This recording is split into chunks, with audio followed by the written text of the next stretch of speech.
Eu vou compartilhar com vocês aqui uma pequena pesquisa que eu estou fazendo. Deus nunca ordenou, pediu, mandou, ao criar o homem, que um ser humano dominasse outro. Quer ver? Gênesis capítulo 1, versículo 26. Bora para lá. Gênesis 1, 26. Façamos o homem à nossa imagem, conforme a nossa semelhança, e domine ele. Mas domine sobre os peixes, sobre as aves, sobre os animais domésticos, sobre os répteis que se arrastam sobre a terra. Domine o mundo. Mas em nenhum momento Deus está dizendo para um ser humano dominar outro ser humano. Então, como, quando e onde começou essa coisa de escravidão? Algumas pessoas dizem que o primeiro a escravizar um homem, o primeiro homem a escravizar outro, seria um tal de Nimrod, ou Nimrod.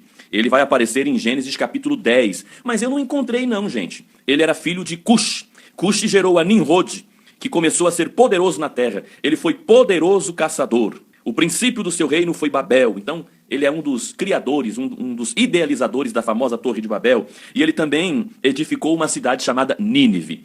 Não mostra ele escravizando outras pessoas, mas alguns estudantes da Bíblia creem ser este homem o primeiro comerciante de escravos da humanidade. Agora, em Gênesis capítulo 9, um pouquinho antes de Nimrod, por exemplo, no versículo 25, sobre a maldição na família de Noé, sobre Canaã, Gênesis 9, 25, maldito seja Canaã e servo seja aos seus irmãos. Então é a primeira vez que eu vejo falar de um homem servindo outro homem. Em Gênesis capítulo 12, eu encontrei no versículo 16, que quando Abraão e Sara vão ao Egito, Faraó se encanta por Sara e Abraão diz que ela é sua irmã, não fala que eles são casados. E aí depois de todo aquele acontecimento, quando Faraó devolve Sara para Abraão, ele devolve com alguns presentes. Gênesis 12, 16, ele tratou bem a Abraão por causa dela e veio a ter ovelhas, vacas, jumentos, servos e servas. Então, peraí, Abraão ganha do Faraó servos e servas entre todas as coisas que ele ganhou. Observou? Agora, no capítulo 14 do Gênesis, capítulo 14, a famosa guerra de 4 reis contra 5, 14, diz que Abraão ouviu que seu parente estava preso e ele tomou 318 homens treinados, nascidos em sua casa, e foi para a guerra. Parece uma impressão também de servos, de pessoas que estavam a serviço de Abraão. Aí no capítulo 15, Abraão está questionando a Deus a respeito daquela promessa de ter um filho. E aí Abraão diz assim, olha, a mim não me tens dado filho, de modo que um nascido na minha casa será o meu herdeiro. Pegou? No versículo 2 ele diz, o Damasceno Eliezer será o meu herdeiro. Então aparece na história um servo chamado Eliezer. No capítulo 16, versículo 1, aparece uma moça, o nome dela é Agar, e a Bíblia deixa claro, é uma serva egípcia.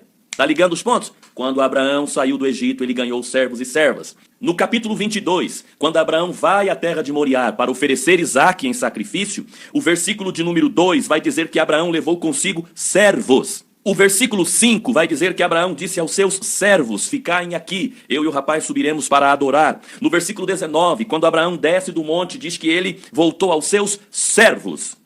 E no capítulo 24 do Gênesis, vai falar novamente de Eliezer, com mais detalhes. O versículo 2, disse Abraão ao seu servo mais antigo, Eliezer. E no versículo 34 do mesmo capítulo 24, quando ele se encontra com Rebeca e a sua família, ele se apresenta assim, eu sou o servo de Abraão. Então, aqui está mais ou menos o início dessa coisa de ter servo, de um ser humano servindo a outro, trabalhando em prol de outro. Mas você observou que não passa uma ideia de escravidão, de sofrimento? Parecia um orgulho, um prazer trabalhar para alguém.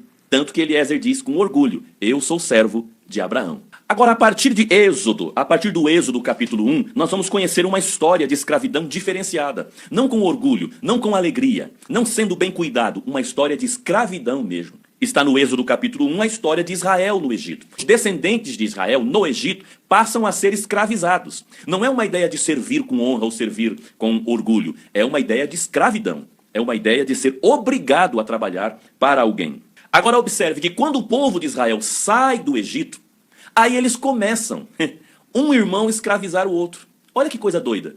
Eles aprenderam isso onde? No Egito. Então o israelita que crescia, que tinha propriedades, ele então passava a ter servos. Existiam pelo menos 6 maneiras, 6 formas de escravizar alguém. Eu fiz aqui umas anotações, um roteirinho para te passar. São as anotações da minha pesquisa. A primeira forma de você tornar-se um escravo era por dívida. A mais comum entre o povo de Israel. A própria pessoa se oferecia como pagamento de uma dívida que ela não conseguia quitar. Então ela se oferecia para trabalhar pagando aquela dívida. Dependendo da dívida, isso durava a vida toda.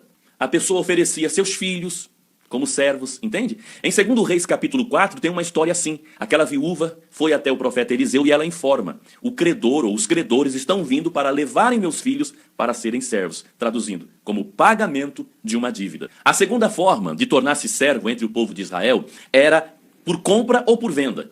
Você tinha tomado alguém como escravo, então você poderia vendê-lo ou comprar de outro. Então começou uma negociação de escravos, seres humanos vendendo seres humanos. A terceira forma de tornar-se um escravo entre o povo de Israel era quando você era dado como presente.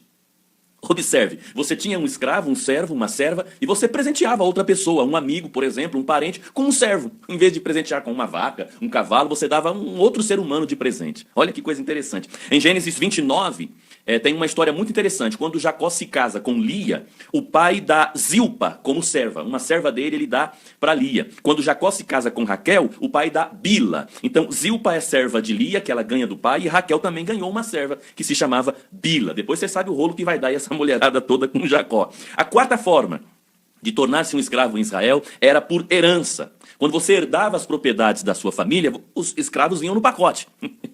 Junto com as propriedades. A quinta forma era através do nascimento, ou seja, os filhos de escravos que nasciam na sua casa eram também seus escravos. Por isso que famílias foram escravizadas durante toda a sua geração, porque os filhos iam nascendo ali. E a sexta forma de tornar-se um escravo em Israel era através de uma guerra. A nação que vencia, o povo que vencia a guerra, trazia aqueles cativos como escravos. Então, pegou? Questão de ser capturado numa guerra, vai o exemplo daquela menina, daquela mocinha lá no capítulo 5 de 2 Reis, que foi capturada e levada como serva da esposa de Naamã. Naamã venceu a guerra e pegou uma serva e deu para a esposa. Então, em Êxodo capítulo 21, surge a lei dos 6 anos, ou do ano sabático, não é?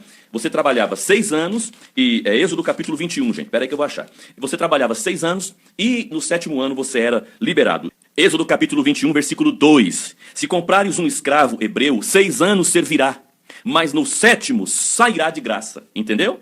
Entendeu? Ele trabalhava 6 anos e no 7º ano ele era livre. Aí algumas leis começam a surgir a respeito disso. Olha, por exemplo, eu anotei aqui algumas.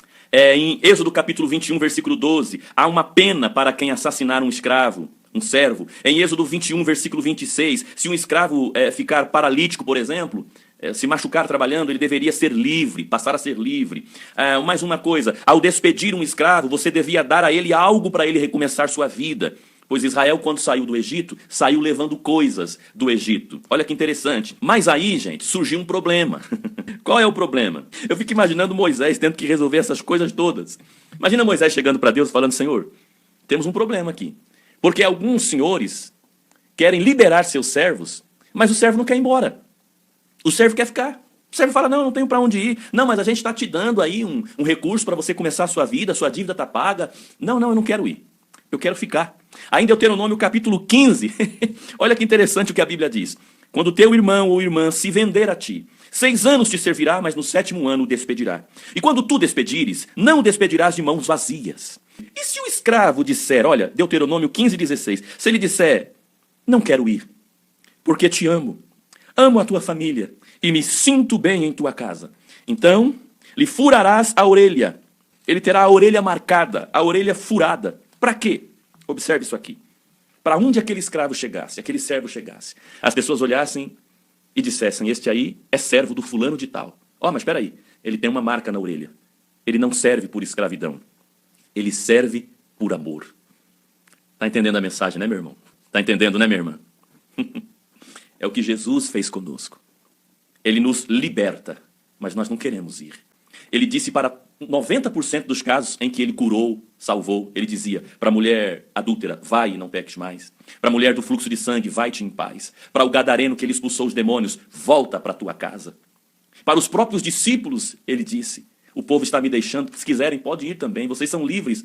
Mas Pedro disse: para quem iremos nós? A única razão da nossa vida é te servir. O escravo da orelha furada. Pense um pouquinho sobre isso. Eu estou pesquisando aqui ainda. Onde aquele escravo chegava, todos diziam: este aí serve por amor. Que Deus marque a tua orelha também. Que Deus marque a tua vida. E que todos possam reconhecer. Não é por obrigação que ele faz. Não é por obrigação que ela adora, canta, prega, serve a Deus, serve as pessoas. É por amor. Pense sobre isso.